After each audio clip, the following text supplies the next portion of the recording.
Boa tarde a todos. Eu sou a Andréa Repsos, presidente do LIDE Rio de Janeiro. Estamos aqui hoje com mais um encontro virtual nosso. Enquanto a gente não pode mais estar se encontrando pessoalmente, a gente segue bastante conectado através desse LIDE Talks, né? Hoje a gente vai debater um assunto da maior importância nesse momento que está todo mundo preocupado com o que vai acontecer com a empresa, como é que vai ser o seu futuro, está todo mundo de olho no caixa. Então, a gente vai debater um assunto que é dos mais relevantes aqui para nós, principalmente no estado do Rio de Janeiro, que são as perspectivas do gás natural no estado do Rio de Janeiro e no Brasil, em função desse momento de pandemia. Para falar sobre esse tema, nós estamos aqui com super especialistas. A gente está recebendo a Kátia Repsos, que é a Country Manager da Natos de Brasil, e o Adriano Pires, que é diretor do Centro Brasileiro de Infraestrutura, o CBIE. E me acompanha aqui a diretora de Novos Negócios do LIDE Rio de Janeiro, Marise Grinstein. Só para explicar um pouco a dinâmica de como que a gente vai fazer esse encontro, nós vamos ter as perguntas. Eu gostaria que vocês, então, dirigissem ela por escrito, sempre indicando o seu nome e a sua empresa, para que a gente possa, então, ao final, responder. Esse evento está sendo gravado e estará disponibilizado no canal de YouTube do LIDE Rio de Janeiro. Então, eu vou pedir a Marise para fazer uma pequena introdução e depois apresentar os nossos convidados. Marise, por favor. Bem, boa tarde a todos, né? Boa tarde, Kátia Repsos, boa tarde, Adriano Pires. É um prazer enorme tê-los aqui hoje conosco. E a nossa live de hoje vai tratar do assunto que desperta grande interesse, que são as perspectivas do gás natural na pandemia. Bom, como nosso público é heterogêneo, eu vou fazer um relato rápido explicando a cadeia do gás natural, que vai desde a exploração e produção. Essa produção pode ser onshore ou offshore, que é o caso do gás de pré-sal, que vem associado ao óleo, e depois já faz o escoamento desse gás até a unidade de processamento, que é o PGN, onde o gás é processado e especificado. Em seguida, ele é transportado, que são os dutos que levam a um ponto de conexão, que é denominado de Citygate, e esse ponto de conexão é definido pela Agência Nacional de Petróleo. E, finalmente, entramos na área da Kátia, que é a distribuição e venda para o consumidor final, ressaltando aqui que a atividade de distribuição é um monopólio dos estados. Bem, há uma grande expectativa quanto à expansão do setor de óleo e gás ao longo da próxima década, e principalmente com relação à exploração dos campos do pré-sal. Essa riqueza que está lá e a gente precisa extrair essa riqueza. Os campos de pré-sal ficam afastados, em média, 300 quilômetros da costa. Quer dizer, eles demandam altíssimos investimentos nessa área. Mas, para que o potencial da produção de óleo e gás se realize e atraia esses investimentos de peso, é necessário da destinação econômica ao gás que vem associado, já que a própria reinjeção do gás é limitada. Bom, e com o aumento da produção do gás natural, a expectativa é de que ele se torne o principal combustível da transição energética no Brasil. Por quê? Porque ele tem baixa emissão de CO2, ele está disponível em quantidade, caso ele seja extraído, né? E ele pode ser utilizado largamente em termoelétricas e indústrias intensivas. Bom, na tentativa de construir um mercado de gás mais dinâmico, o governo federal lançou em 2019 o programa O Novo Mercado de Gás. E, com certeza, o Adriano abordará bem esse tema na sua fala. No âmbito estadual, o Estado do Rio de Janeiro privatizou a distribuição de gás desde lá atrás, em 1997, e a Natos é a empresa concessionária pelo período de 30 anos. Para falar dessa distribuição de gás no Estado do Rio, temos hoje a apresentação da Kátia Repsos. Bom, em resumo, estimular a concorrência permitirá o estabelecimento de um mercado mais líquido de gás, diminuindo o seu custo e tornando os setores intensivos mais competitivos. Vamos falar aqui, né, do Estado, né, quais são os horizontes do gás natural após a pandemia. E temos aqui, vou falar da Kátia. A Kátia Repsos é Country Manager da Natos. Ela é casada, mãe de 3 filhos, formada em engenharia, sendo que foi a única mulher da sua turma na universidade. Ela trabalha na Natos desde 2001, onde iniciou como gerente de qualidade. Em 2004, passou 3 anos e meio na Argentina, expatriada, onde era responsável lá pela distribuição de gás. Retornou ao Brasil em 2008, onde trabalhou em áreas distintas até assumir seu cargo atual de presidente, né, de CEO, em 2018. Bom, o Adriano Pires também é extremamente conhecido, é o sócio fundador e diretor do Centro Brasileiro de Infraestrutura, CBIE. Ele é economista, formado pela UFRJ, Universidade Federal do Rio de Janeiro, mestre em planejamento energético pela COP. Ele é doutor em economia pela Universidade de Paris, ele atua há mais de 30 anos na área de energia e foi professor e pesquisador da UFRJ. A sua última experiência no governo foi na Anal de Petróleo, onde atuou como assessor do diretor-geral, também como superintendente de importação e exportação de petróleo e como superintendente de abastecimento. Andréia, passo a palavra para você. Por favor, a palavra é sua, faz a sua apresentação e a gente vai reservando as perguntas, já estão chegando várias aqui para a gente. Obrigada, Kátia, mais uma vez pela sua presença. Por favor. Bom, boa tarde, Adriano, Andréia, Marise. Obrigada a todos aí, boa tarde a todos que estão nos escutando, que estão participando desse papo, que eu acho que a participação de todos vai poder contribuir bastante para que a gente possa esclarecer e dar uma visão geral. Eu gostaria de agradecer o convite para participar desse bate-papo, porque eu acho que é um momento da gente passar a nossa experiência e que falar de futuro num momento como uma pandemia como essa, né? Eu acho que a gente vê o futuro está cada vez mais incerto, porque esse momento foi um momento transformado, um momento sem precedentes, né? Que é um momento do país e do mundo transformacional. Acho que o mundo está passando por um momento de mudança e nada será como antes, né? A gente não vai voltar a estar como vai ter uma nova normalidade que vai ser implantada a partir desse momento. Todo mundo pergunta, quando é que a gente vai voltar ao que era antes? Eu acho que nunca mais. O antes vai ser mudado, né? Vai ser outro antes. E, então, eu gostaria de agradecer aqui, nesse momento, os serviços essenciais, né? Principalmente aos médicos que estão atuando de frente nessa pandemia. São os que estão na linha de frente, que estão atuando de forma direta, se colocando no combate ao vírus. Nós, como somos também um serviço essencial, a gente tem que é difícil manter a atuação, as operações continuadas num momento como esse de crise. É muito difícil manter o ânimo, a capacidade das equipes de responderem em momentos como esse, mas a gente tem conseguido, e aí eu também gostaria de agradecer a equipe da Anatos que tem conseguido manter o trabalho, o desempenho, apesar desse momento tão complicado. Né? Eu acredito... Kátia, o teu som está um pouquinho baixo, só para que as pessoas nos escutem um pouquinho melhor. Desculpa. Um pouco, porque para ficar uma boa imagem eu tive que usar o celular, né? Então pode ser, eu vou tentar aumentar um pouquinho o som, falar um pouquinho mais alto e um pouquinho mais próximo. Esse é o momento agora que eu acredito que é de resiliência, né? A resiliência das empresas, a capacidade das empresas de se adaptarem a essa mudança, a essa transformação é que vai ditar o futuro delas, o futuro do mercado. Então, muitas coisas vão ser... Eu acho que essa pandemia ela é um catalisador de mudança, né? E acredito que muitas coisas vão ser alteradas e a capacidade das empresas se adaptarem a essas mudanças é o que vai ditar o futuro. E a indústria do gás não é diferente. No caso nós, como empresa e a Anatos, a gente implantou diversas ações lá no primeiro momento. A gente já começou a atuar respondendo a essa pandemia, cometemos um comitê de crise para poder atuar nesse sentido e adequar as nossas operações para mantê-las durante esse processo. Então, hoje, a gente tem 94% das nossas equipes trabalhando em home office, temos suspendemos as viagens, as reuniões presenciais, todas estamos fazendo nossas reuniões, estamos fazendo como essa, né? Fazendo as reuniões através de sistemas de informação. Tivemos uma ação muito mais forte de prevenção e acompanhamento médico dos nossos funcionários, né?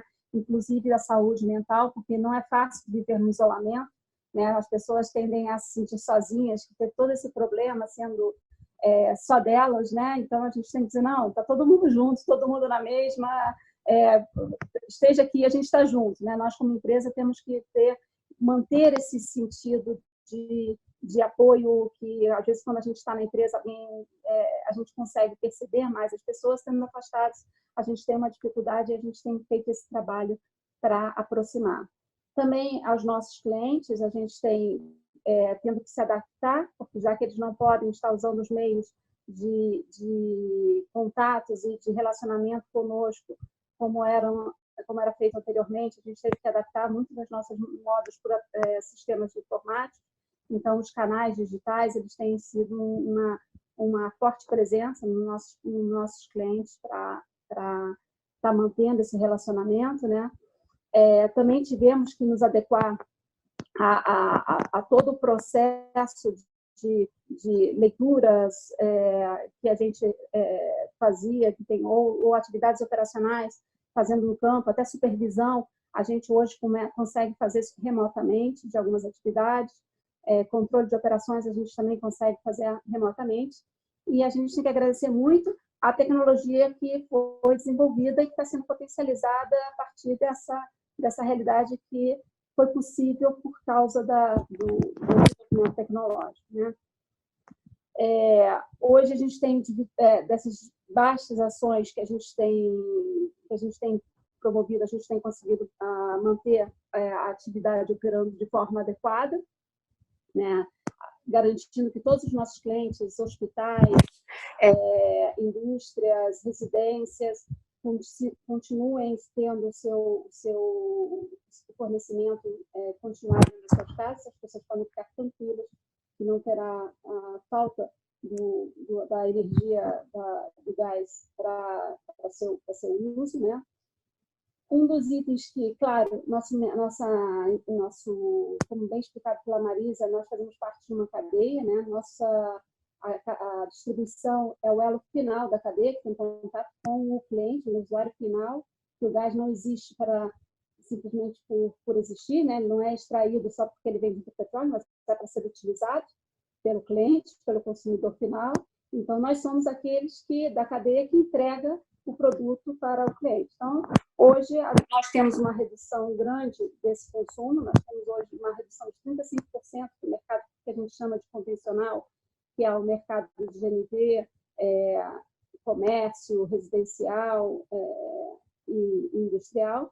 A gente tem uma redução de 15%. Claro que não é igual para todos os mercados. O mercado residencial ele não teve redução, inclusive teve um pequeno incremento, mas o comércio, dado que os comércios estão fechados, os hotéis, a rede hoteleira vem sofrendo muito, e isso reduz também o nosso consumo. A gente tem um impacto aí de 60% de redução do consumo do gás nesse mercado. No mercado de GNV, dado que as pessoas têm tido uma menor redução de translado, né, de pessoas, o impacto foi de 50%, a gente teve uma redução de 50% em média no mercado de GNV. E o industrial não é igual, porque tem diversos segmentos, tem alguns segmentos que incrementaram o consumo, mas isso demonstra que o mercado de gás ele sofre muito com a variação da economia. Então, isso é um retrato da economia que está parada e que a gente tem uma tendência a impactar diretamente o mercado. Talvez a elétrica não tenha esse impacto tão grande, pelo menos nos negócios do grupo. A parte elétrica não tem um impacto tão grande, mas o mercado de gás apresenta um impacto importante, principalmente pela característica do mercado do Rio de Janeiro. Nós aqui, um outro ponto que afeta muito, por nós sermos o elo final da cadeia de distribuição, da cadeia de gás, é a inadimplência, né? Uma vez que nós arrecadamos de todos e praticamente 90% do que os clientes recebem em sua fatura de gás não vem para a distribuidora, são de outras partes da cadeia, dentre transporte, a molécula e a parte de impostos. Então, qualquer cliente que deixe de pagar, a distribuidora não pode deixar de pagar o resto da cadeia, sem que sofra o mercado, sem que tenha risco de colocar em risco o suprimento de gás. Então, isso é um tema importante. né, da empresa, porque hoje a nossa maior preocupação é a manutenção do caixa da empresa.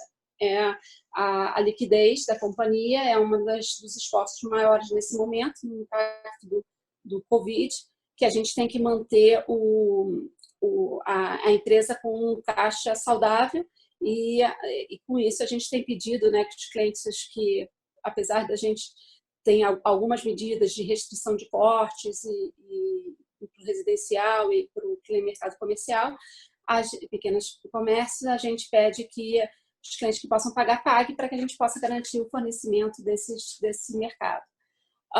Um dos itens que também a gente tem uma visão é que isso vai acabar, o momento acaba, isso vai passar, e como vai ser a retomada, o retorno desse item a nível futuro, a gente acredita que cada mercado vai ter um retorno de acordo com a sua curva, né?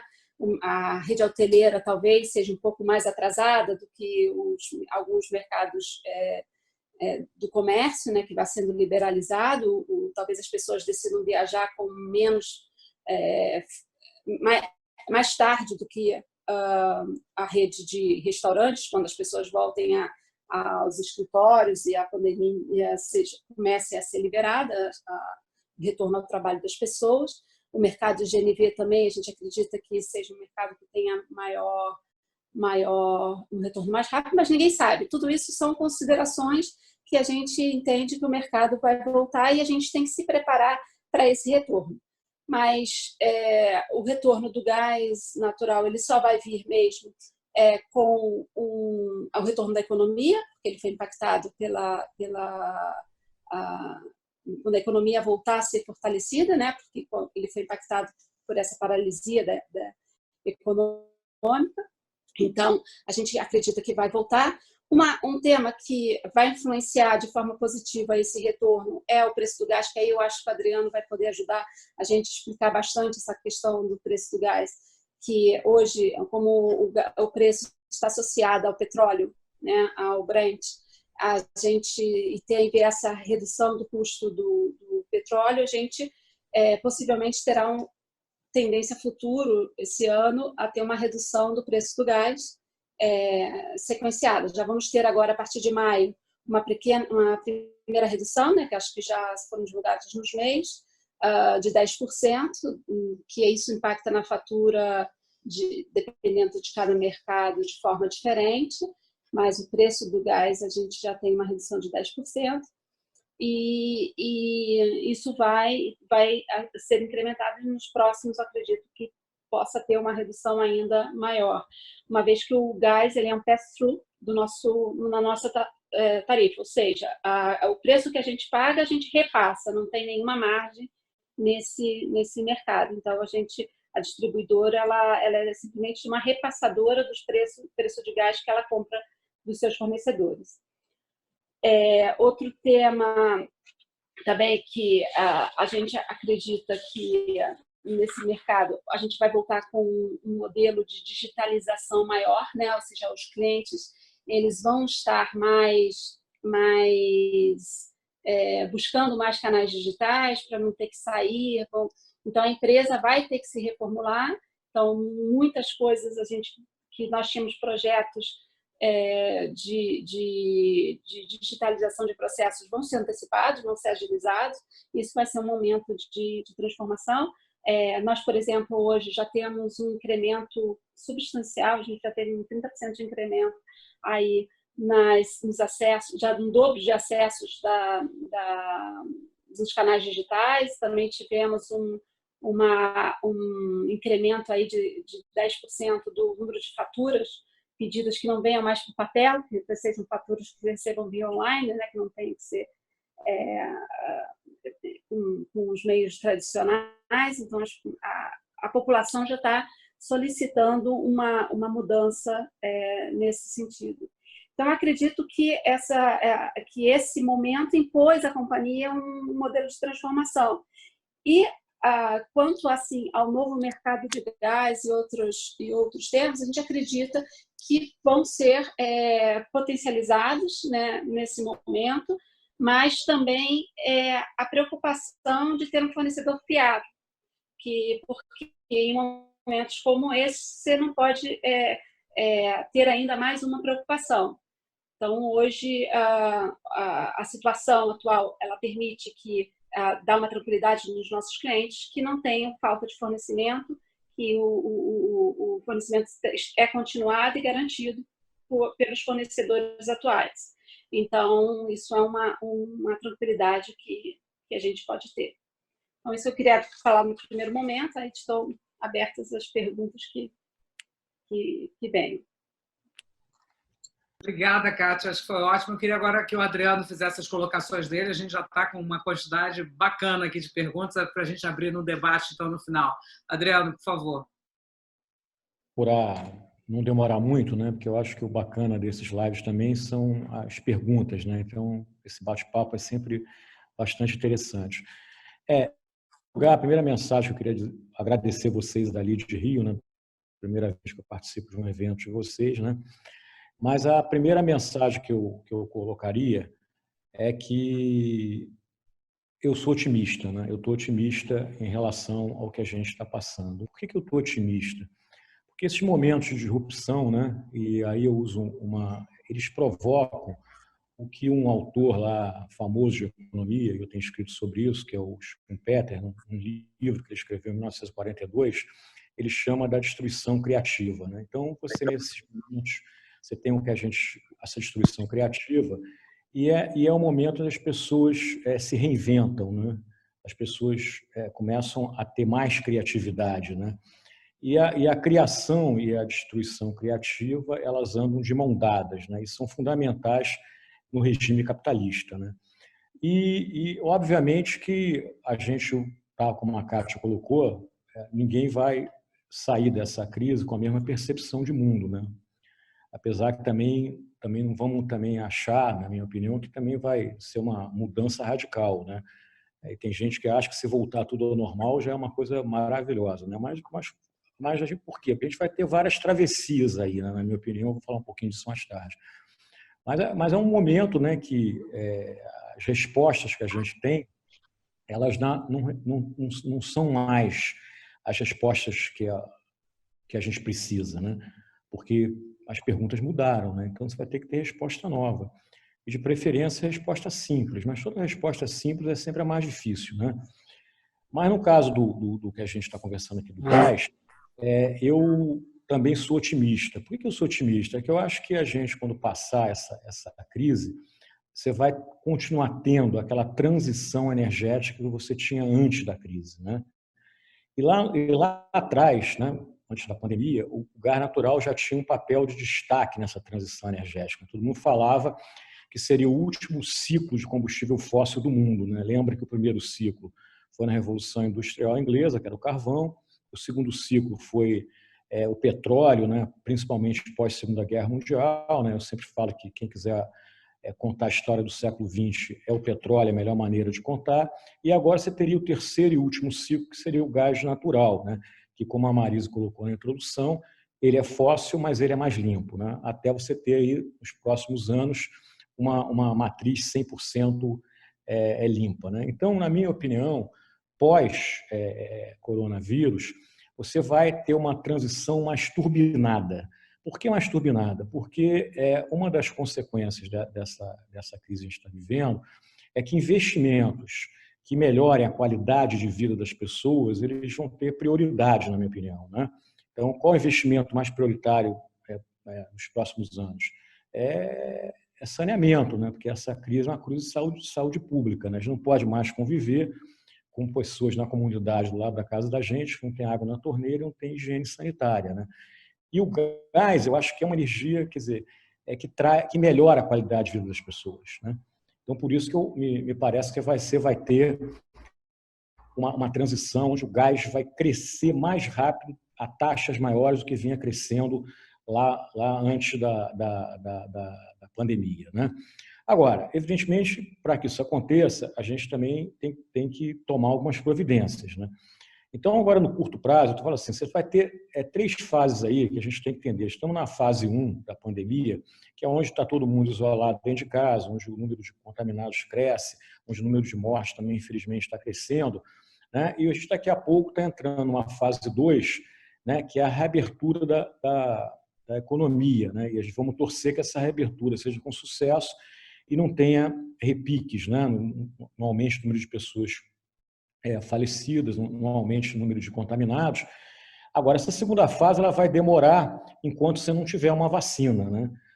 Então, é uma segunda fase que você vai ter muita mudança de hábito do consumidor e também vai ter que inventar, como já está acontecendo aí nessa recriação aí, novos modelos de negócio. E acho que o gás ele tá nessa história aí, né? Agora, nessa primeira fase agora, a minha preocupação é com a questão da inadimplência, né? Eu acho que a inadimplência ela está acontecendo, começou muito alta na área do gás, pelo menos o que eu ouço das distribuidoras, né? E a gente tem que combater essa inadimplência. Por que a inadimplência está acontecendo? Primeiro que tem uma série de legislações aí estaduais que impedem corte, né? Então você não pode cortar quem não está pagando a conta. Então, muita gente, quer dizer, começa a ter contas para pagar. Então, ela dá prioridade a pagar aquelas contas que não tem, que tem punição, né? Como você não vai ser cortado, você deixa para pagar depois. Lógico, tem gente que também se aproveita para não pagar, tem de tudo, né? Mas o fato é que a inadimplência cresce, né? E a gente tem que entender que o gás natural funciona como uma energia elétrica, uma distribuição, ele é o caixa do sistema. Quer dizer, ele que pega o dinheiro todo de quem usa o gás, né, de quem consome gás, e depois ele paga, né, o imposto, paga a transportadora e paga a produtora, no caso do Brasil atualmente, a Petrobras, né? Então, se ela não recebe na ponta, ela não pode pagar na cadeia, né? E a parte que fica para a distribuidora é uma parte só de mais ou menos, aí depois a Kátia pode me corrigir, entre 17% e 20%, né?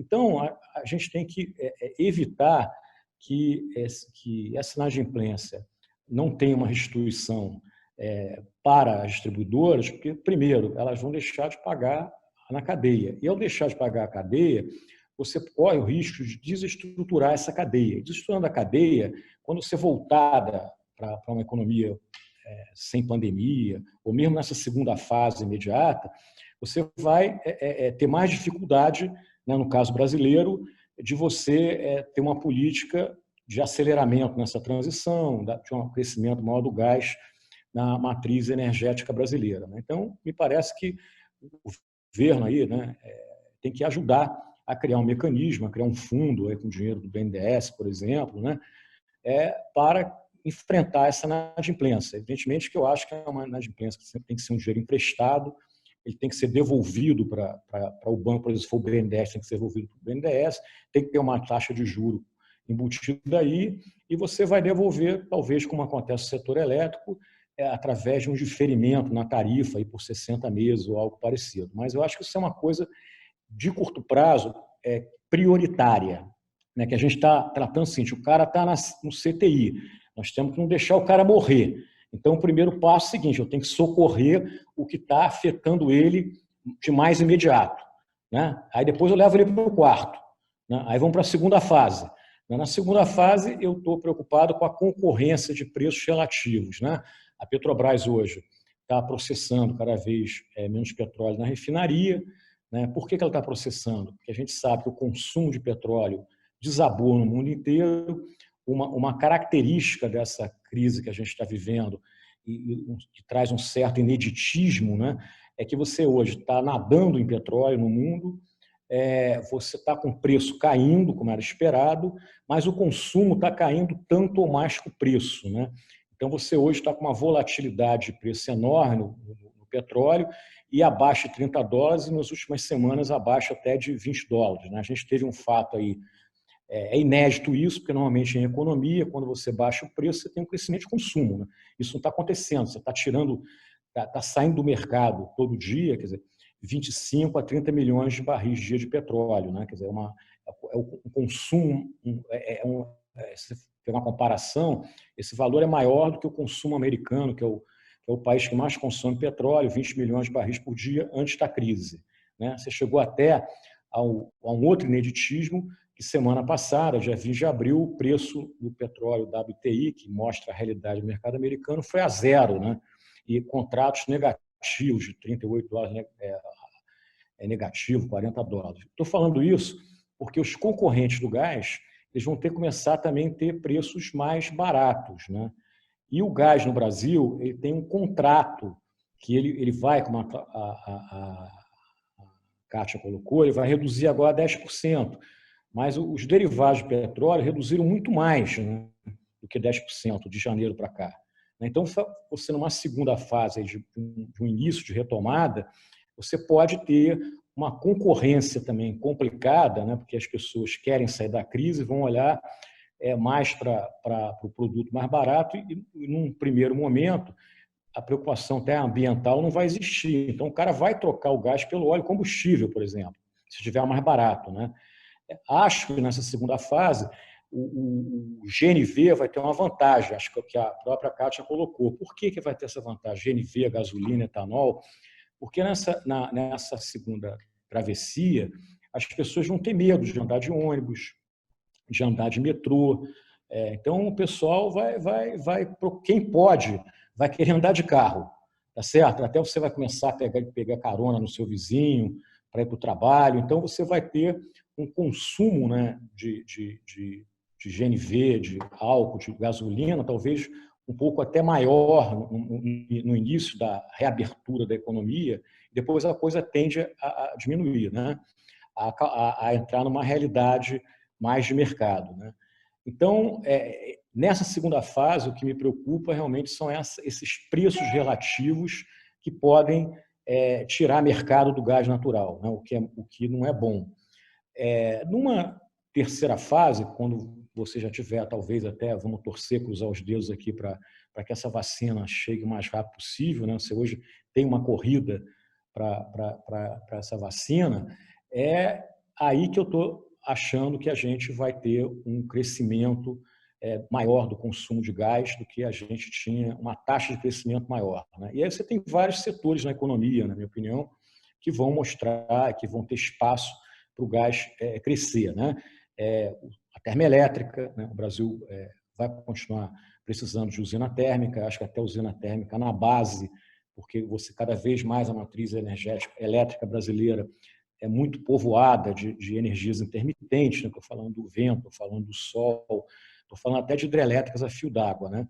Você também vai ter a indústria consumindo mais gás, as próprias residências, acho que os distribuidores vão conseguir ligar até mais consumidores, porque é a modernidade, né? O cara vai começar a querer sair do botijão de gás, né? Querer, até essa crise também, acho que ela ajuda nisso, que você teve aí um momento lá atrás, no início do isolamento, o único derivado de petróleo que cresceu muito foi o consumo de GLP, né? Do botijão de 13 quilos.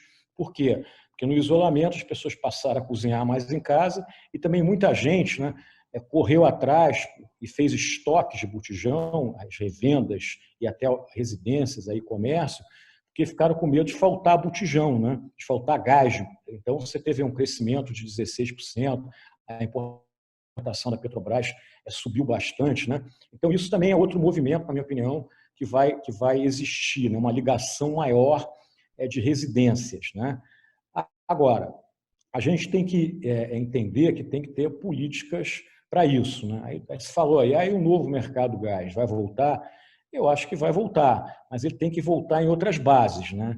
Uma crítica que a gente fazia ao mercado do gás é que as pessoas não entendem, né, que gás é uma cadeia, né?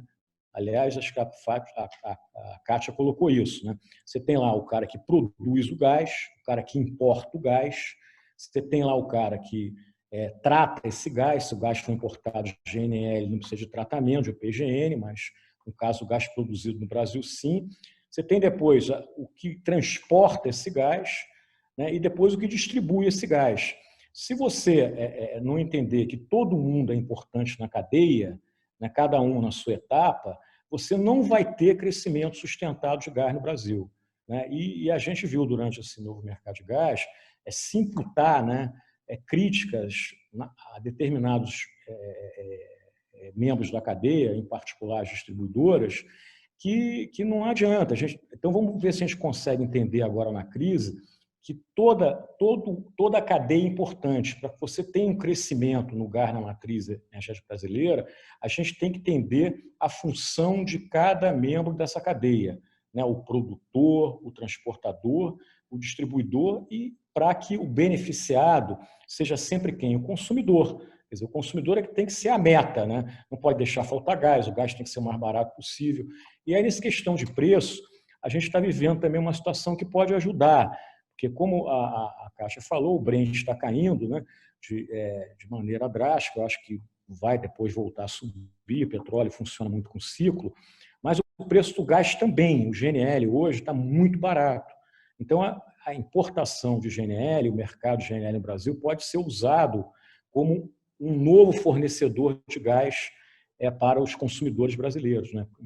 Principalmente para a distribuidora, que depois leva o gás até o consumidor final. Então, o GNL, eu acho que ele tem que ter políticas aí que facilitem também essa entrada, e você começa a ter concorrência de preço, né, entre o GNL e o próprio gás produzido no Brasil, né? Porque se a gente quer ter gás barato, a gente tem que entender, eu volto a repetir, o funcionamento dessa cadeia. A cadeia, assim, produção de gás, importação de gás é mercado, né? Você não é regulado, é uma atividade concorrencial. Então, quanto mais fornecedores você tiver, quanto mais competição você tiver no fornecimento, mais barato você vai ter o preço do gás, né? Porque a melhor proteção para o consumidor, o que é? É a concorrência. Porque depois você tem dois elos na cadeia do gás que a gente chama de monopólio natural, né? Que é o transporte e a distribuição. Esses caras têm tarifas que são reguladas, né? Entendeu? Porque o monopólio natural, o que é? É uma atividade que você não consegue ter duas empresas fornecendo o mesmo serviço. É o caso do metrô, você não tem duas linhas de metrô andando em paralelo. É o caso da distribuição de energia elétrica. É o caso de trem. Trem é uma indústria de rede, você não tem dois trens andando na mesma direção em paralelo, né? E o gás natural é a mesma coisa. O transporte é monopólio natural e a distribuição também, né? A diferença no Brasil é que, em função da Constituição de 88, essa regulação da distribuição no Brasil é feita pelos estados, né, pelas agências reguladoras e secretarias. No caso do setor elétrico, também é uma indústria de rede na transmissão e na distribuição. Como é federal, pela Constituição de 88, quem regula é o governo federal através lá da ANEEL, né? Então, você tem que entender isso. E outra coisa que eu queria colocar é que, se a gente quer realmente criar uma dinâmica maior no mercado de gás, né, a gente vai ter também outros setores que vão despontar daqui para frente. Por exemplo, setor de transporte. Hoje, o consumo de gás no setor de transporte é 0,2% na matriz de transporte brasileira. Então, eu acho que você vai ter crescimento do GNV para automóvel, crescimento do GNL para uso em caminhões, talvez até uso em locomotivas, em navios, porque isso não é novidade nenhuma. Nos Estados Unidos, na China, na Índia, você tem esse crescimento hoje do gás natural no segmento de transporte, né? O primeiro setor que fez o gás ter um papel importante foi o setor de energia, né? Porque você substituiu, por exemplo, nos Estados Unidos, a energia a carvão por energia a gás, né? Você teve aí uma grande revolução no mundo e ela vai continuar existindo. O que é? Foi a revolução do shale, que colocou uma quantidade gigante de gás no mercado, e a revolução do GNL. Antigamente, você tinha reservas de gás na África, por exemplo, que elas eram economicamente inviáveis. Agora não, você vai lá, monta uma planta de liquefação, liquefaz o gás, mete no navio, leva para o mercado consumidor e você regasifica ou usa ele líquido e vamos embora. Então, esse mercado, hoje, ele é muito importante e vai estar com preço barato. Preço barato é a hora de você ter condições que esse mercado cresça mais. Acho também que um problema sério que a gente no Brasil precisa ser enfrentado é a falta de infraestrutura, né? Hoje você tem poucos gasodutos com a da produção, que são aqueles gasodutos que trazem o gás do mar para o continente, né? Você tem hoje duas rotas e está acabando de construir uma terceira rota que vai para o Comperj, né? Vai precisar de mais, porque o Hoje você está lá queimando no pré-sal a quase 50 milhões de metros cúbicos dia. Você vai ter sempre que queimando, não, perdão, reinjetando, né? Você sempre vai ter que reinjetar, porque queimar não pode. Agora, não precisa reinjetar tanta quantidade assim. Acho que você hoje reinjeta esse volume todo, porque você não tem infraestrutura para trazer esse gás até o litoral e depois também não tem mercado. Aí essa coisa de infraestrutura e mercado, a gente tem que entender que uma coisa anda com a outra. Não adianta ter gás sem ter tubo e não adianta ter tubo que não tem gás. Então, o Brasil tem uma rede de transporte também pequena, porque, historicamente, o Brasil sempre foi um importador de gás. Então, a gente não construiu uma rede de gasodutos como construiu linha de transmissão. Estou falando de gasoduto de transporte. Agora está na hora da gente também construir mais infraestrutura. O PGNs, a gente tem pouco PGN, a gente tem pouco gasoduto de transporte, porque se você começar a levar o gás até os estados, onde estão as distribuidoras, a distribuidora começa a ser motivada, economicamente, a construir a rede na área da concessão dela.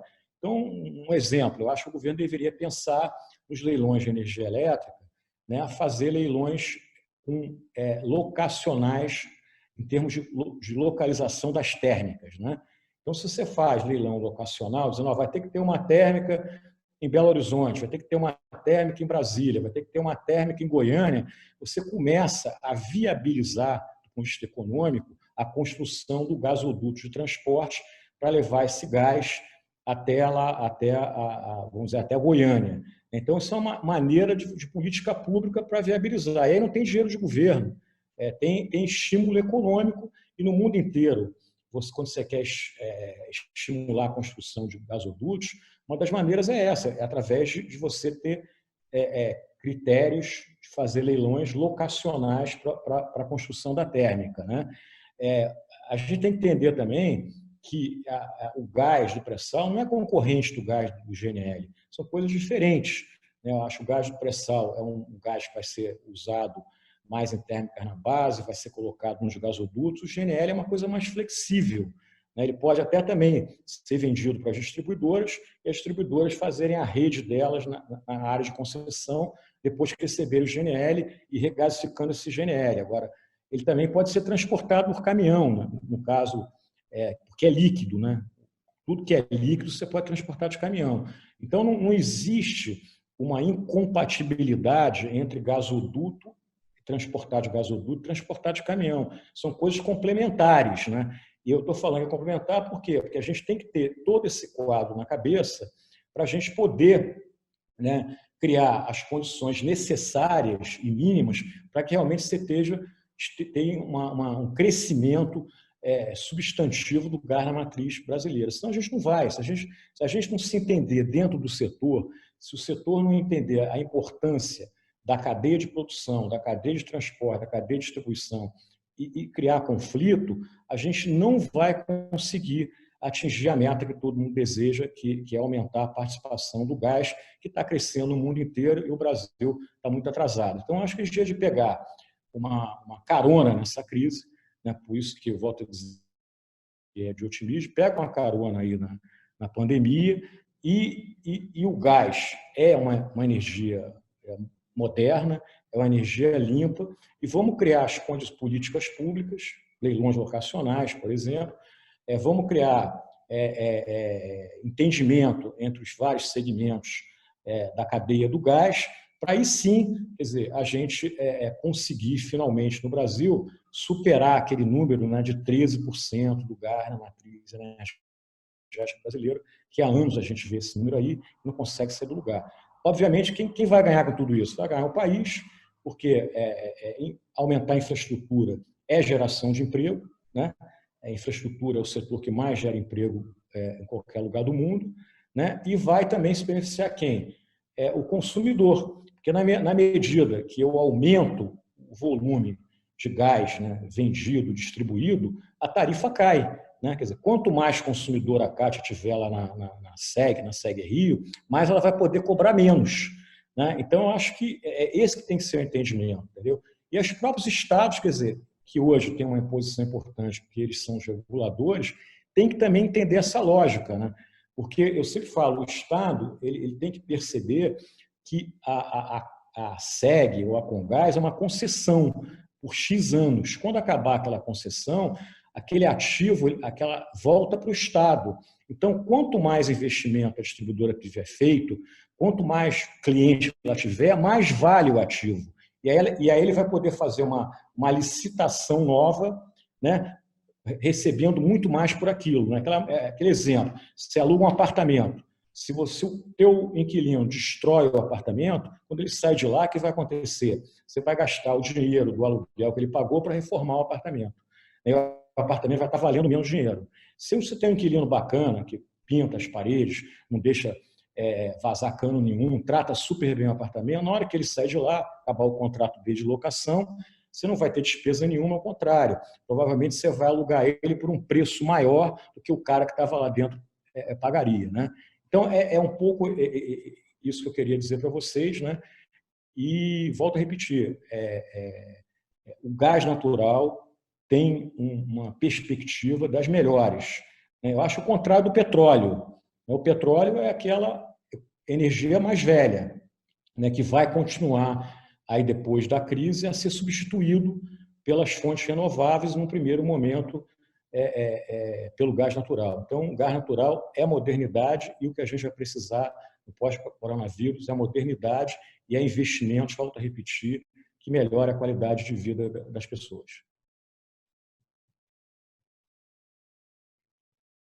Obrigada, Adriano. Kátia, você quer complementar alguma coisa, Adriano, antes da gente partir para as perguntas?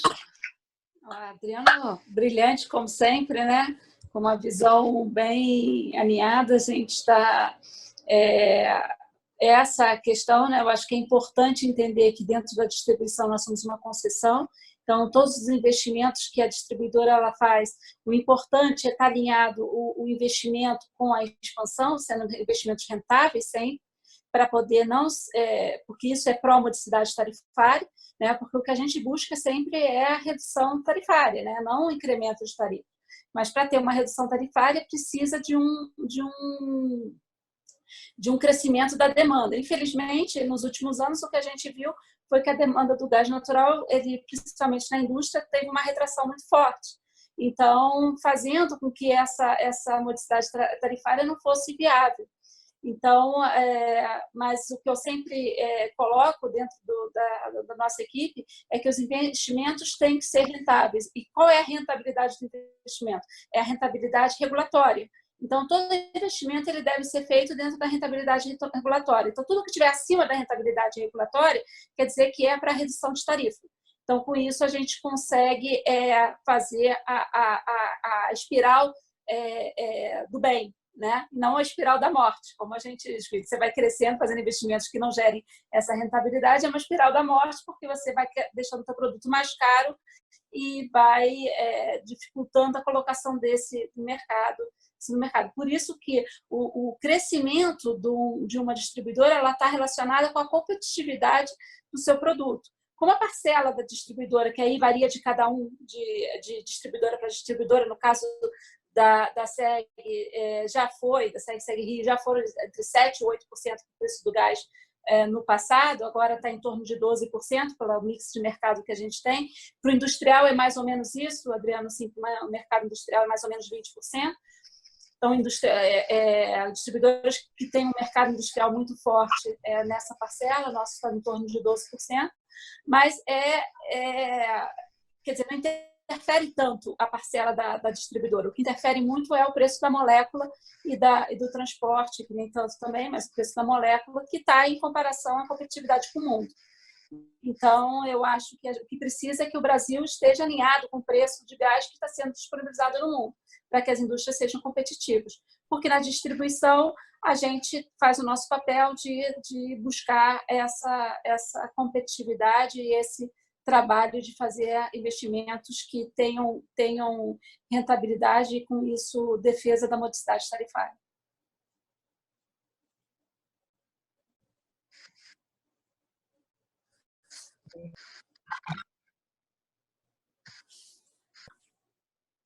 Oi, André.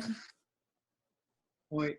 Bom, vamos lá. Então, Marise, você quer começar fazendo uma pergunta? Eu tenho mais de 20 perguntas aqui das pessoas que nos acompanham. Espero que dê tempo de serem todas respondidas, porque são super interessantes.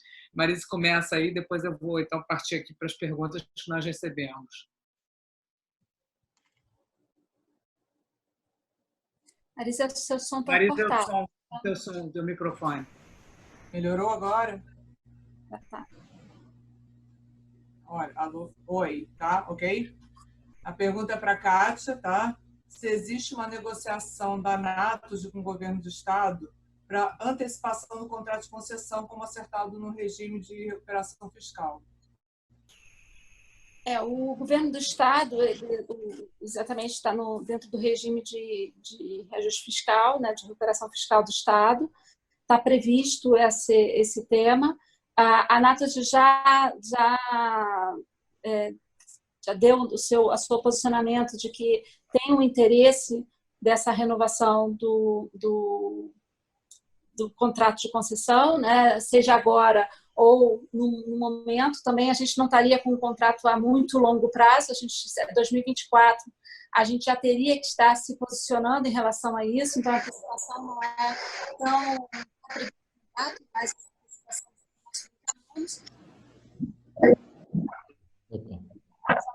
foi colocado antecipar esse tema, se não me engano, em 2018, 16 ou 18, essa foi acho que 2016, isso foi incluído, e até agora a gente ainda não apresentou os números, mas a gente está iniciando a conversa com o governo do Estado para definir quais são os critérios, as condições.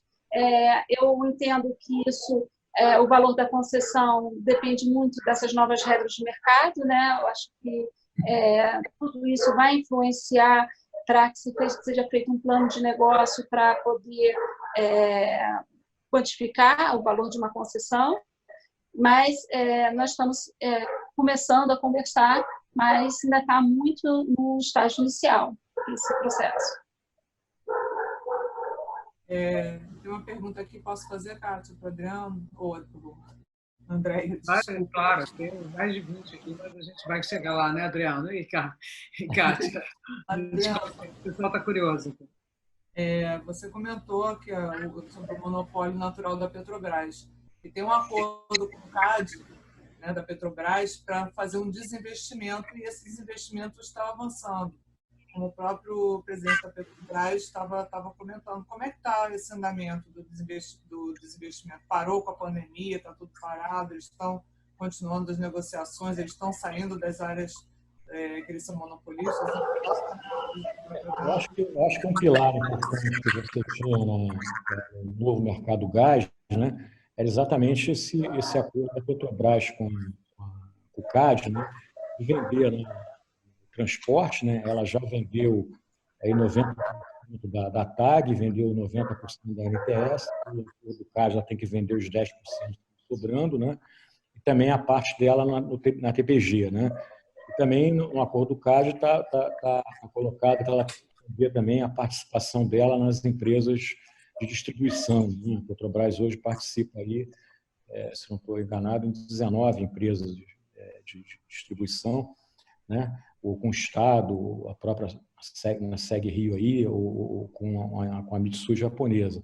Então esse acordo com o CAD ele estava sendo cumprido, né? A Petrobras vendeu lá, como eu falei, a parte do transporte, mas isso tudo, né, Marisa, nesse ano aí de 2020, com essa crise brutal, quer dizer, tudo parou, né? Quer dizer, o setor elétrico não vai ter leilão esse ano, o setor de petróleo também não vai ter leilão esse ano.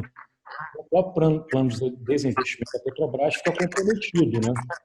Comprometeu esse plano de desinvestimento e provavelmente, né, você esse ano não vai ter desinvestimentos novos na Petrobras, ela vai concluir os que ela já vinha fazendo ano passado, por exemplo, a venda da Liquigás, quer dizer, de GLP, acho que ela vai receber esse dinheiro porque a venda foi feita anteriormente.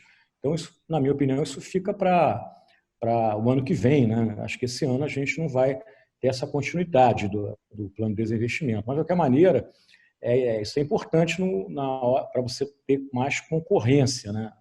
aí no segmento para a Shell poder vender o gás dela, a Galp vender o gás dela. Enfim, eu acho que essa parte é um pilar que até avançou bastante, um novo gás para crescer e vai, com certeza, a Petrobras vai retomar esse plano de desinvestimento dela, não só na área do gás, como na área de refinaria, campos de petróleo. Né? A Petrobras ela resolveu, né, e acho que de maneira corretíssima, centrar o negócio dela, principalmente, quase que exclusivamente, na área da exploração de óleo e gás no pré-sal. Vou fazer agora uma pergunta que veio dos nossos que nos acompanha aqui, é o François Moreau, da Estratégia de Valor, que é uma consultoria. Ele pergunta como que o Estado do Rio de Janeiro está preparado para lidar com o desafio da regulação do setor. Como criar um ambiente indutor de investimentos e utilizar o gás natural como um motor do desenvolvimento? Quem quer responder essa pergunta? Acho que é a Kátia, né? A Kátia. Pergunta difícil para a Kátia. Pois é. Eu não posso falar que o Estado está preparado, né? O que a gente tem visto é que o Estado tem uma equipe que quer desenvolver muito, entende que o gás é um motor, é o combustível que tem que ser priorizado dentro do Estado do Rio de Janeiro. Então, o governo do Estado tem trabalhado para desenvolver esse combustível, criar regras de desenvolvimento disso, mas não é fácil, porque a produção de gás também é uma questão federal. Então, tudo precisa estar muito bem alinhado, né, as regulamentações. Quando você está falando, por exemplo, da distribuição elétrica, onde tudo é federal, os órgãos, é muito mais fácil você alinhar todos os conceitos, alinhar as regulamentações e os prazos, né, as execuções. Aqui, o Rio de Janeiro ele tem trabalhado junto com os órgãos federais, mas cada um tem o seu interesse diferente e o alinhamento é distinto.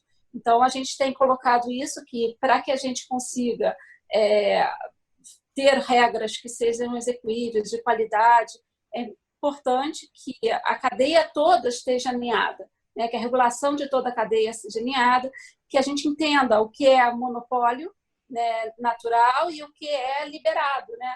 Porque não tem o que a gente coloca muito, e o Adriano aqui fez uma explanação perfeita dentro dessa cadeia, foi que o monopólio de distribuição e transporte é monopólio natural. Você não pode competir, você não pode ter duas canos entregando ao mesmo cliente o gás, né? Você tem três, o cliente vai poder optar pela sua distribuidora. Não existe, a distribuidora é a concessão do Estado, é um único infraestrutura, porque senão você vai estar duplicando infraestruturas que são importantíssimas. Os investimentos têm que estar priorizados para que possa atender a toda a cadeia, né? Então, a gente vai estar duplicando custos desnecessariamente, o que é ineficiente para um país. Um país onde falta muito ainda por fazer, seria muito ineficiente estar sendo realizado esse tipo de visão, né? Liberalizar a concorrência para a infraestrutura.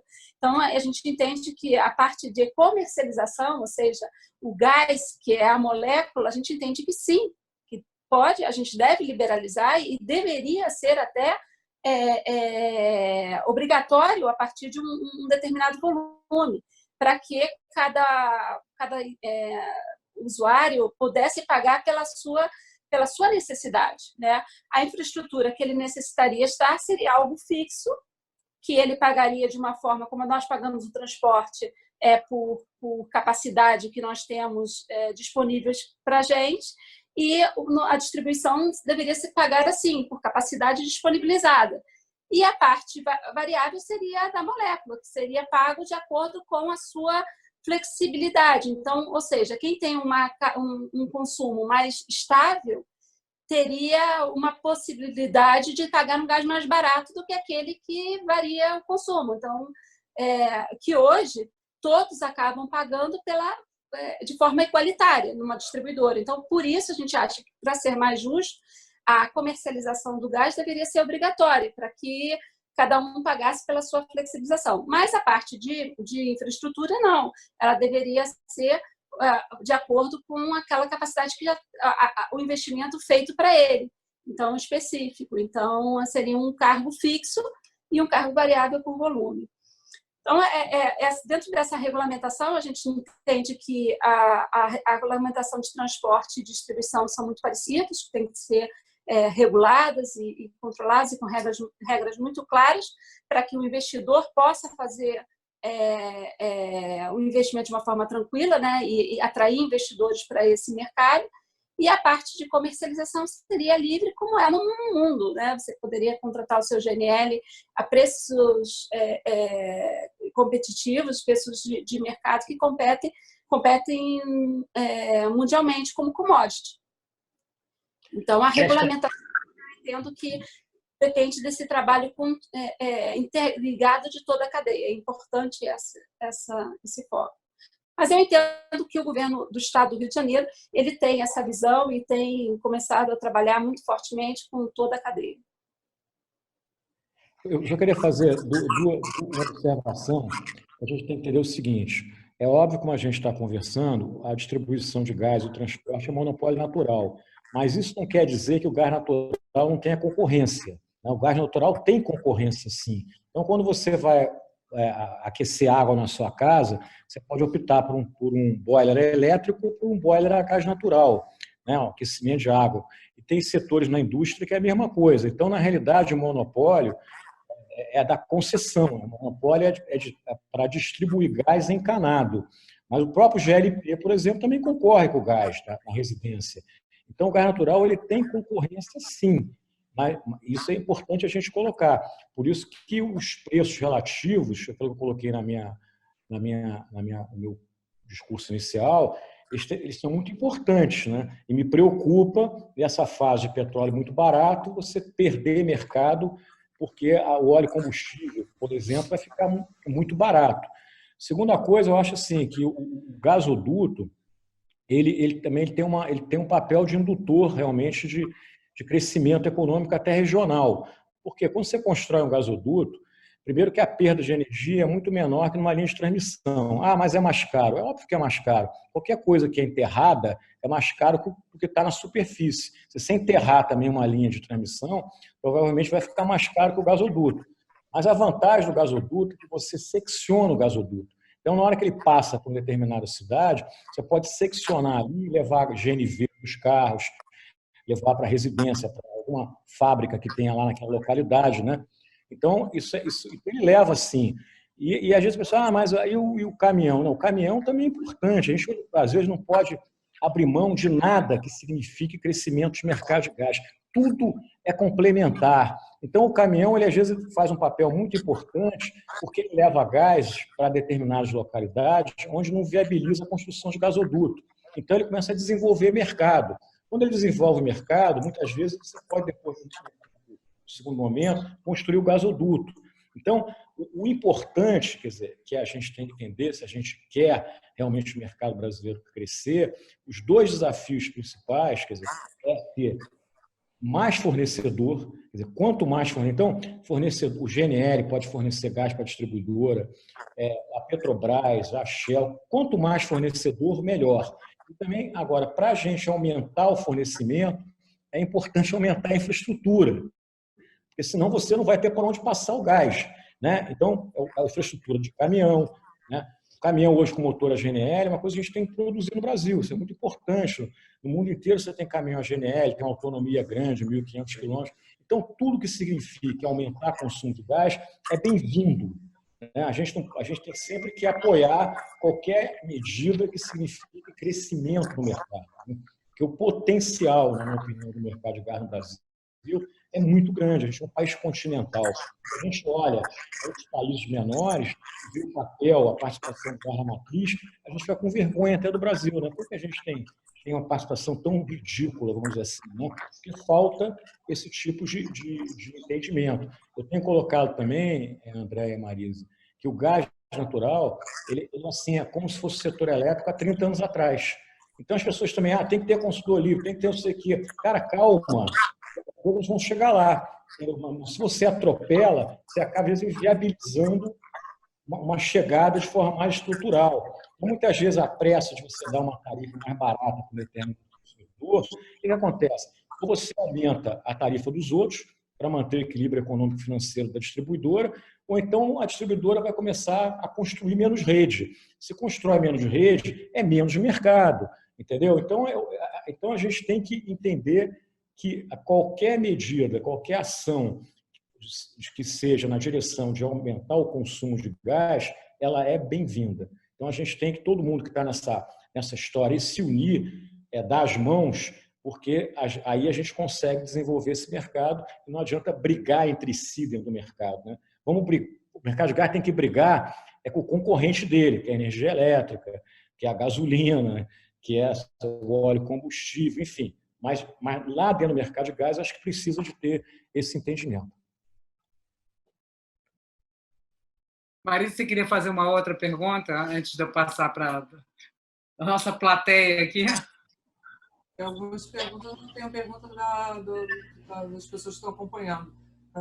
Essa pergunta aqui boa tarde a todos, cumprimento e saúde pela iniciativa do LIDE, é da Bruna Duarte, que é a nova superintendente de gás da Secretaria, né, de Estado do Rio de Janeiro. Por que a Bruna pergunta? Visando demonstrar que a Secretaria de Desenvolvimento está atenta e atuante aos mercados de gás, gostaria que a doutora Kátia Repsol falasse das ações do governo do Estado do Rio de Janeiro, dentre elas sobre a flexibilização do contrato de aquisição de gás, incluindo as cláusulas de take or pay, ou ship or pay, bem como isenção de cobrança das penalidades por retirada menor. E eu complemento perguntando se essa flexibilização vai influenciar no valor final da tarifa. Olá, Bruna, que bom que você está aí escutando a gente.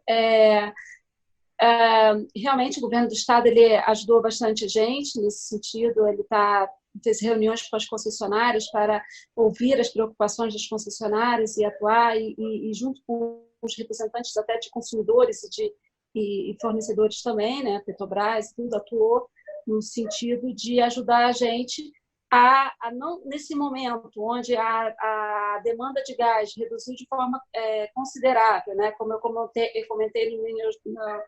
na minha palavra inicial, que nós estamos com uma redução aí de 35%, sem considerar o mercado termoelétrico, a gente e nossos contratos eles têm uma quantidade de retirada obrigatória. Então, o governo do Estado ajudou no sentido de reforçar, junto aos fornecedores da molécula, a questão de não cobrança de penalidades por falta dessa retirada e também do take or pay dos nossos contratos de fornecedores. E isso a gente está repassando para os nossos clientes industriais, que são os que têm esse impacto na tarifa. A gente está repassando essa questão do take or pay e das penalidades. Não estamos aplicando a todos os clientes que tiveram impacto pelo Covid. Também nós tivemos a Petrobras também sensibilizada pela situação da distribuidora, como a necessidade de manter, como nós colocamos, a questão do aumento da inadimplência e a importância de proteger o caixa da distribuidora nesse momento difícil de onde a inadimplência vem crescendo, sendo nós uma empresa com garantia de pagamento, com alta capacidade com risco baixíssimo de não pagar, né? A Petrobras fez para todas as distribuidoras uma possibilidade de parcelar o primeiro pagamento de abril, né, nas faturas. Então, isso deu um reforço de caixa que não é o suficiente para a distribuidora, ela está tendo que buscar mais recursos no mercado financeiro, mas é uma ajuda importante que tem que ser considerada para a redução dos custos financeiros do distribuidor, para suportar esse momento de impacto importante. Então, isso permite que a gente consiga dar individualmente, aí, dependendo da capacidade de pago de cada uma e da responsabilidade, alguma flexibilização aos nossos clientes, consumidores, para a realização de pagamentos. Mas é um recurso que, como eu falei, ajuda, mas não é o suficiente, porque a regulamentação do Estado da redução de portes e de comércios e residenciais, e isso impacta de forma importante no consumo, porque nós somos o elo final da cadeia. Então, nós, quando emitimos a fatura, a gente paga a arrecadação de impostos sobre o que a gente emite de fatura e não o que a gente arrecada. Então, a gente paga todo o imposto, todo as moléculas e todo o transporte, mas eu acho que a sensibilização da Petrobras foi muito importante nesse momento, ajudou de forma relevante o caixa da companhia. E aí o governo do Estado ele tem atuado e tem acompanhado, nós estamos em contato constante com eles para apoiar aí, para ajudar a passar nesse momento complexo, né, que é para a distribuidora em essa pandemia. Okay. Tem uma pergunta para a André. Posso fazer uma para uma ou para outra? Aqui? Uma pergunta aqui para o Adriano. Deixa eu fazer essa pergunta para o Adriano e depois eu volto para você. O Luiz Antônio Silva pergunta, ele fala assim, Adriano, a malha dutoviária do Brasil é muito pequena, comparado com os outros países. E o tempo para a execução de novos pipelines é demasiado longo para o Brasil. Você concorda com isso? Você veria, nesse momento, interesses de grupos privados no Brasil ou do exterior de investir no nosso país, em razão desse cenário recessivo pós-pandemia e com a queda excessiva do Brent no mundo? Ele pergunta se você acha que seria o caso de solicitar ao governo federal e aos estados investimentos no mercado do gás com um modelo novo de incentivo baseado em premissas, né, de geração de emprego, crescimento e tal. Então, ele gostaria que você comentasse sobre essa possibilidade.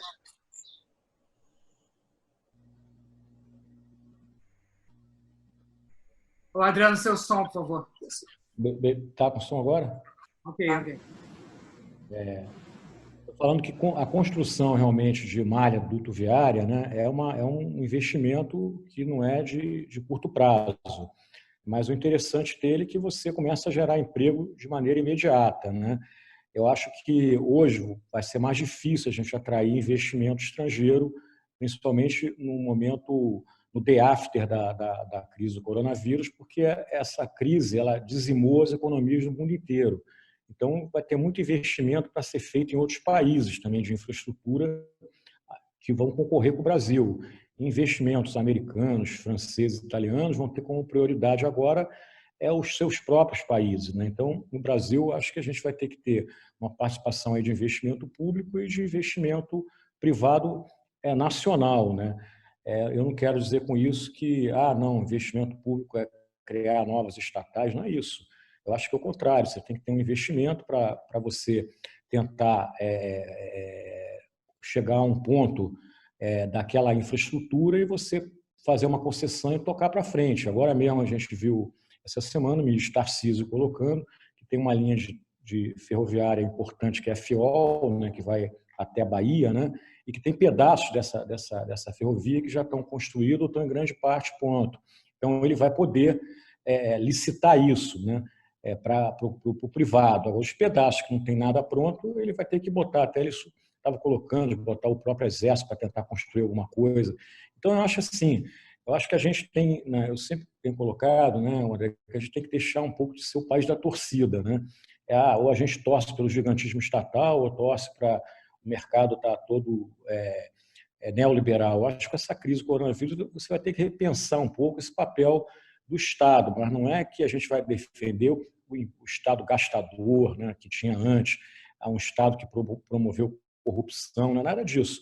Acho que o Brasil ele tem que encontrar o modelo dele, né? Você vê que nos últimos anos, quer dizer, os países que tiveram mais sucesso de crescimento econômico foi o Japão, foi a Coreia do Sul, a China, e cada país desse tem um modelo que usou as vantagens comparativas de cada um. Então, não é um modelo que dá para copiar. Acho que copiar o modelo dos outros não vai ser a solução. A gente tem que criar um modelo próprio. Como eu falei, a gente agora tem que ter modéstia, né? Eu acho que quem fala que tem resposta para essa crise ou é irresponsável, né, ou é mentiroso, entendeu? Porque eu acho que ninguém tem resposta para a crise, né? A gente está procurando as respostas igual os cientistas estão procurando a solução da vacina, né? Então, a gente na economia também estamos correndo atrás da vacina, né? Que modelo a gente vai construir para que o país volte a crescer? Agora, tem algumas coisas que a gente acha que são meio óbvia, né? O setor de infraestrutura no Brasil, se você olhar, ele é muito ruim, né? Você tem uma malha ferroviária muito pequena, você tem a questão aquaviária também ruim, você tem estradas precárias, você tem problemas de aeroporto. Então, você tem eu acho que é um setor que a gente tem que descobrir um modelo para a gente desenvolver esse setor. A China, por exemplo, né, o investimento que ela fez em infraestrutura nos últimos anos é gigante, né? Agora mesmo foi inaugurado aí um gasoduto da Rússia para a China para transportar 100 milhões de metros cúbicos por dia, né? Tá certo?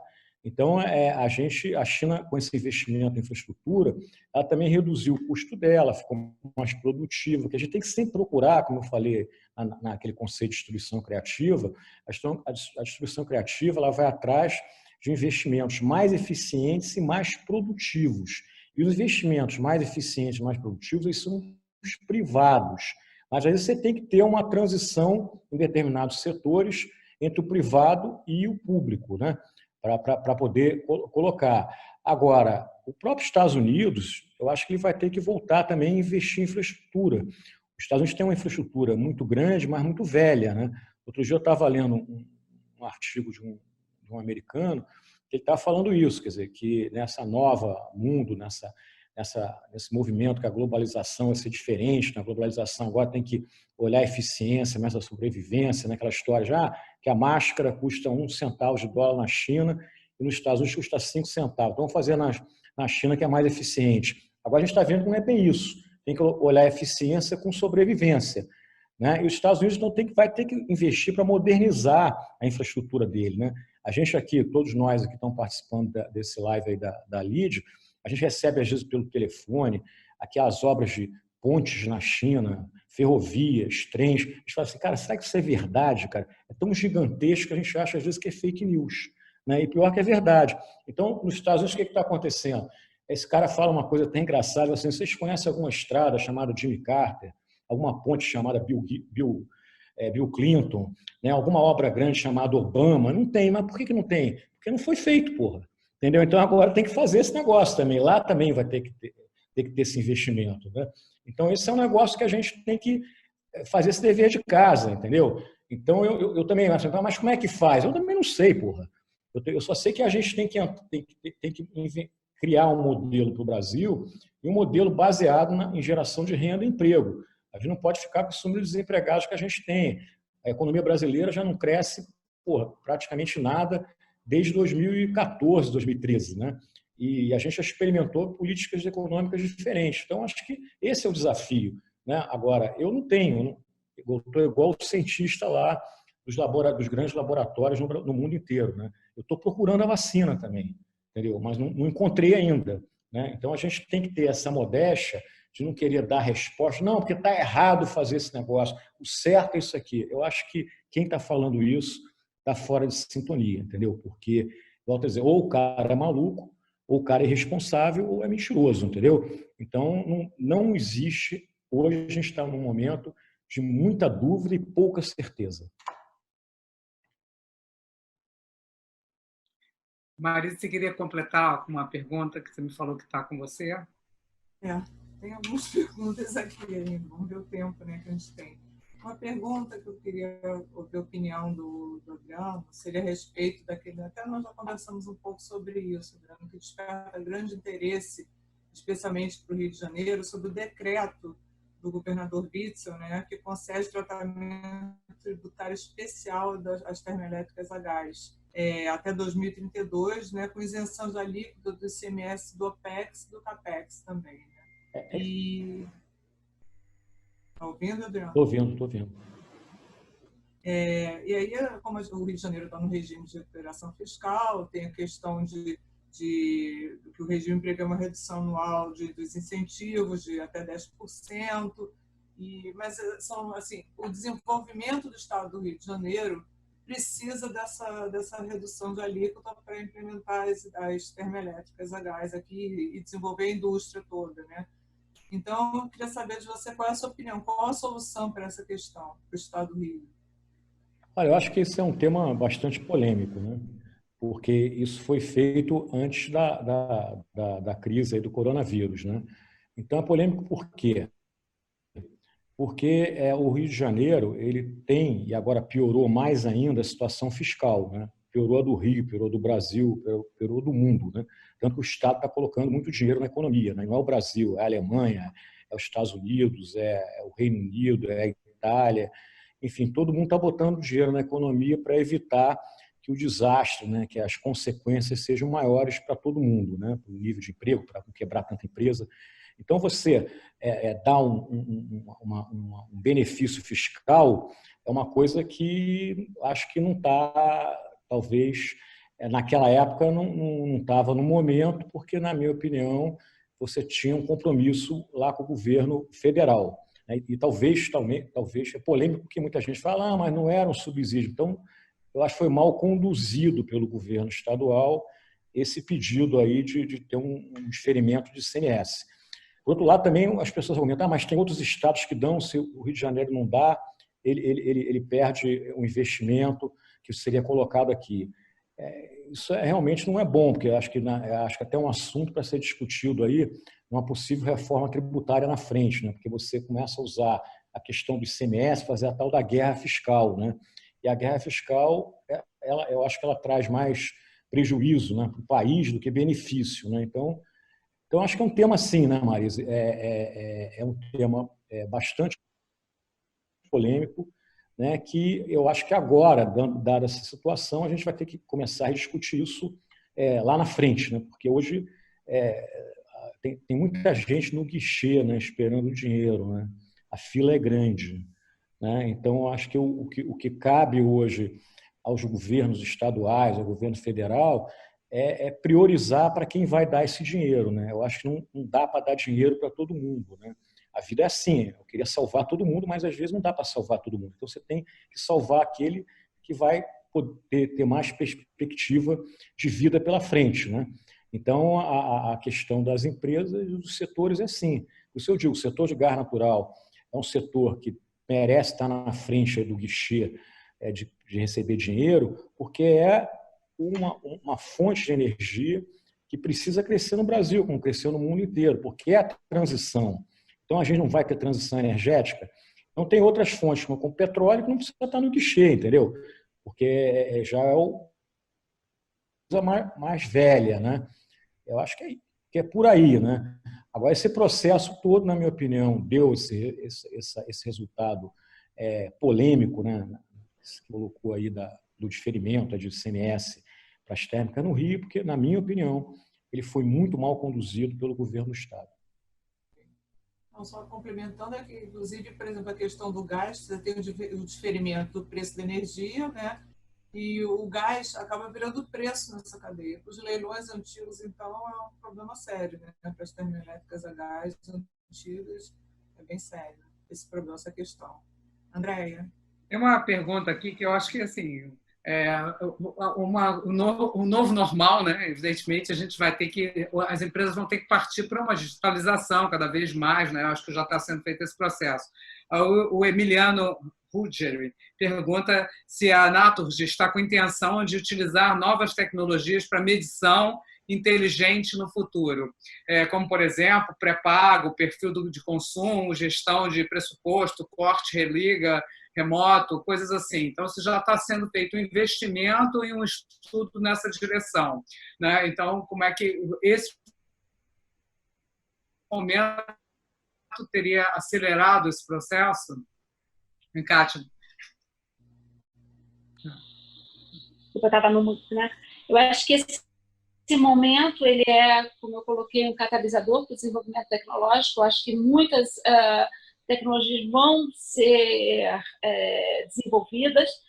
Hoje, o pré-pago para gás ainda não está no desenvolvimento adequado. A gente tem feito estudos, a gente está buscando alternativas para isso. Já existe tecnologia no mercado, mas não é uma tecnologia de solução que efetivamente resolva. Tem muitas falhas de bateria, tem questões operacionais que complicam muito a sua utilização. Um interesse, até porque é uma oportunidade de ofertar para o cliente um outro produto, né? uma forma de entrar em algumas classes sociais que a gente tem mais dificuldade de uma questão contínua, porque o fluxo de caixa deles é um fluxo de caixa que não é mensal, né, como é a nossa fatura, é o fluxo de caixa diário, né, de uma modalidade distinta. Então, as pessoas preferem pagar com uma modelagem diferenciada. Então, essa forma de pré-pago, ela permitiria a gente estar atendendo uma modelagem para consumidores que tem um fluxo de caixa mais diário, né? E isso permitiria um melhor acesso ao nosso produto.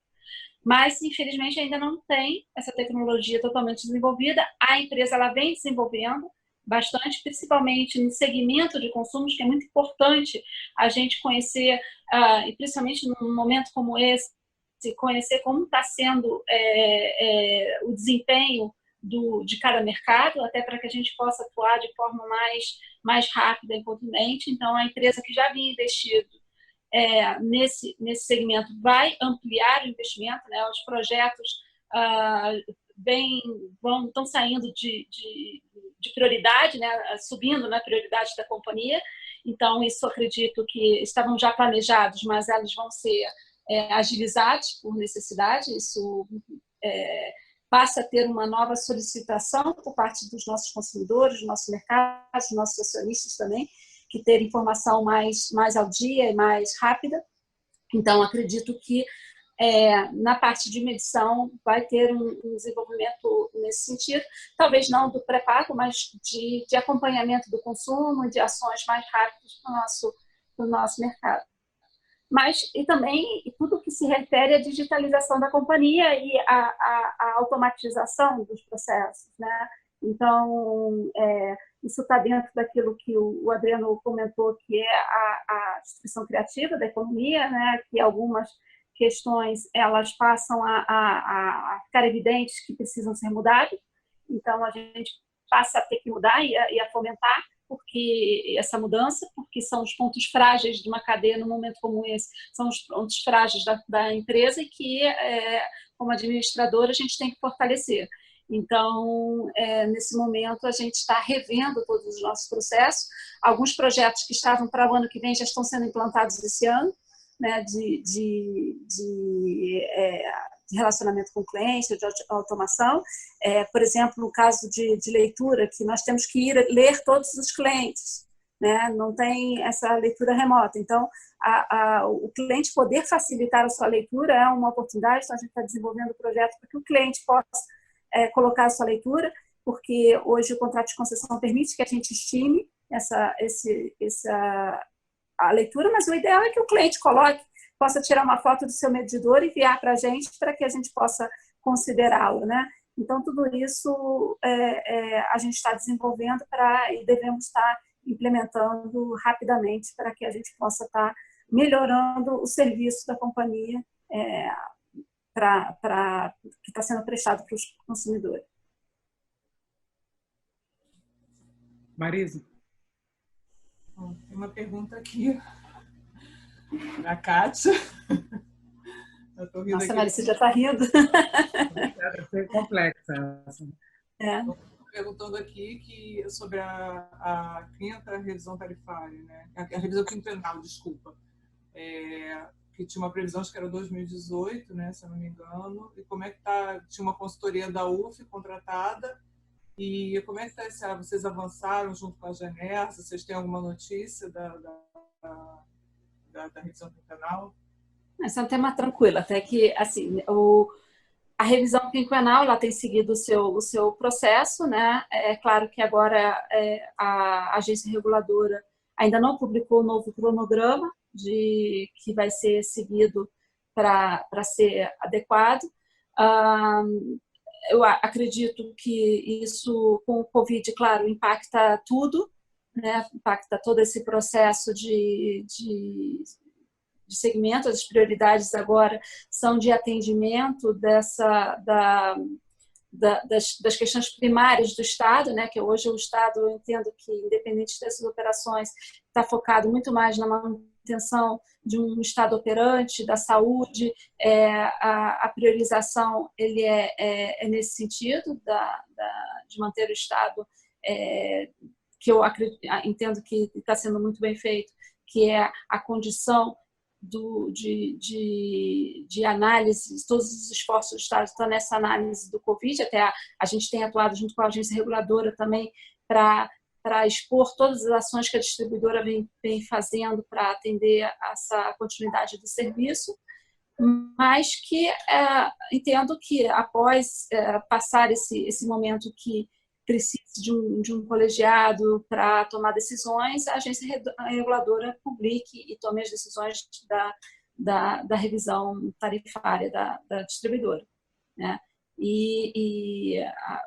Acredito que isso vai depender de um cronograma da agência. Como o Natus, a gente não tem nenhum outro ponto a realizar, todas as atividades que deveriam ser protocolares por parte da distribuidora já foram realizadas, e agora falta um trabalho de grupo de trabalho apresentar qual vai ser a análise. Foi feita uma apresentação do plano de trabalho da distribuidora, depois tem o plano de trabalho que foi feito um estudo da UF, e agora vem o estudo da agência reguladora, que analisa esses dois trabalhos realizados e emite um parecer técnico do grupo da agência reguladora.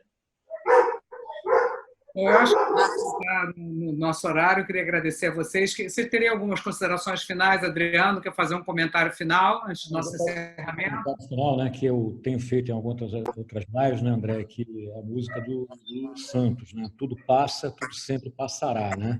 E quando passar, eu acho que o gás natural tem todas as condições de liderar a transição energética no Brasil, né? Como, aliás, já lidera no mundo. É só a gente se unir, ter juízo e trabalhar. Maravilha. Kátia, você tem alguma... Eu também, assim, entendo que agora a gente tem que ter uma visão de futuro. Como líderes, a gente tem que estar vendo à frente, né? O momento não é fácil, mas a gente tem que ter uma visão de futuro. Eu sou otimista também. Eu acho que as coisas vai passar e nós vamos estar numa posição melhor, né? Nós vamos conseguir deixar algumas... Foi um agente que nos fez andar muito para frente. Então, eu acredito que isso vai melhorar o nosso processo, as nossas ações, e como corporação, como grupo, como sociedade, nós vamos crescer.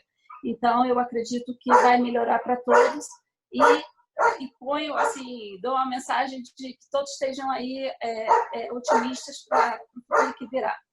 Não vai demorar muito, então... Espero.